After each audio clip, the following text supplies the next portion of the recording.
एक जंगल के एक विशाल पेड़ पर एक नंदिनी चिड़िया अपने बच्चों के साथ रहती थी।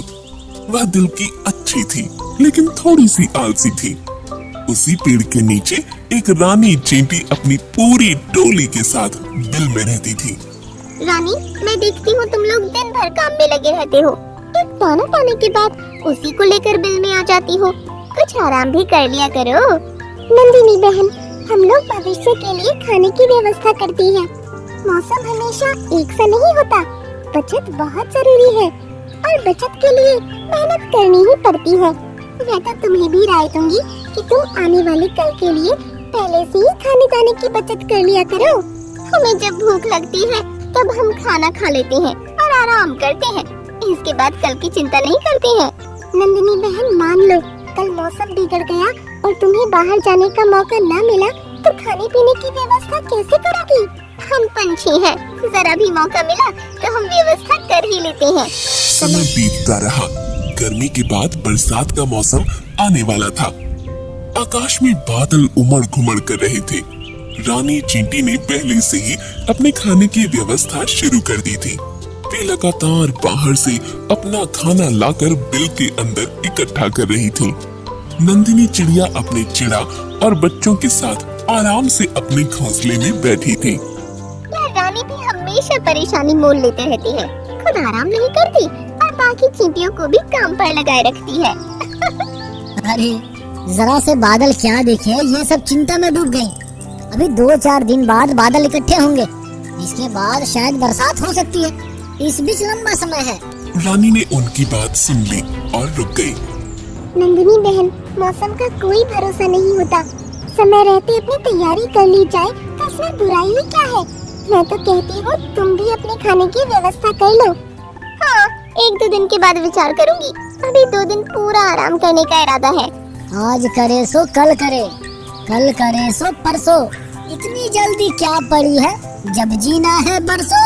इस तरह चिड़ा ने भी नंदिनी चिड़िया का ही पूरा समर्थन कर दिया। दोनों आलस करके आराम करते रहे। बस खा लिया और खिला दिया। दाने की बचत कुछ भी नहीं की। दूसरे दिन सवेरे ही बादल गरजने लगे और देखते ही देखते बरसात शुरू हो गई। नंदिनी चिड़िया ने मौसम के बारे में ऐसी आशा नहीं की थी। अब वह बाहर भी नहीं जा सकती थी।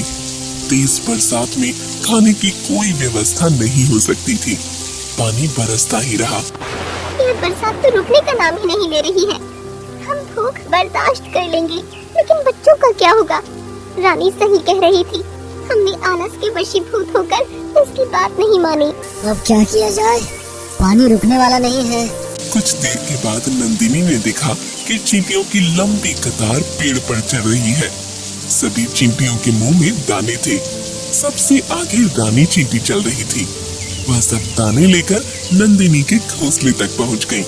सबने अपने दाने घोंसले में रखने शुरू कर दिए। चिड़ा और नंदिनी चिड़िया देखते ही रह गई। नंदिनी बहन, बच्चों को खिलाओ और आप लोग भी खाओ। आगे के लिए भी हमने पर्याप्त व्यवस्था कर दी है। समय मिलते ही बचत की व्यवस्था कर दो। हाँ रानी बहन, तुमने सही कहा था। हमें दाने और खाने की बचत करनी चाहिए थी। आज आलस के कारण मेरे पास कुछ भी नहीं रहा। यह तो तुम्हारी कृपा है जो हमें दाना नसीब हो गया। देखो बच्चे कितने प्यार से खा रहे हैं। अब मैं हमेशा समय रहते खाने की बचत करूंगी ताकि भविष्य में पछताना न पड़े। बहुत बहुत धन्यवाद।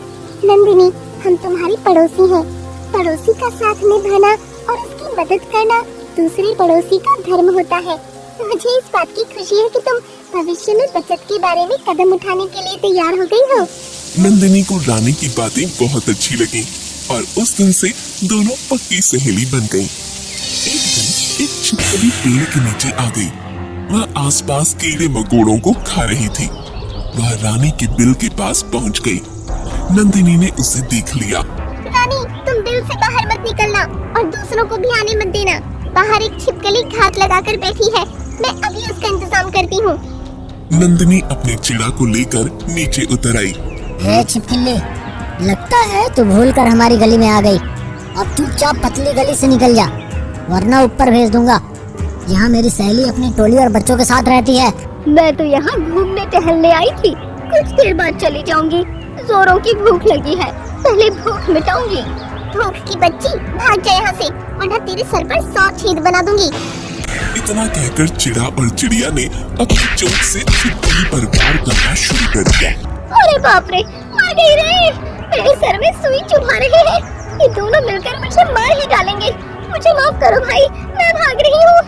इतना कहकर छिपकली जो भागी कि भूल कर भी पीछे मुड़कर कभी नहीं देखा। रानी बहन, अब बाहर आ जाओ, मुसीबत भाग गई है, अब कभी लौट कर नहीं आएगी। अगर लौटने की सोचेगी भी ना तो इसे हमारी चोंच की मार याद आ जाएगी। बहुत बहुत धन्यवाद नंदिनी। अरे बहन, ये तो पड़ोसी का धर्म है। चलो, इसी बात पर मुंह मीठा होना चाहिए। रानी अपनी टोली के साथ शक्कर के दाने लेकर पेड़ पर आ गई और सभी ने बड़े प्यार से मुंह मीठा किया। इस तरह रानी और नंदिनी की दोस्ती हमेशा चलती रही।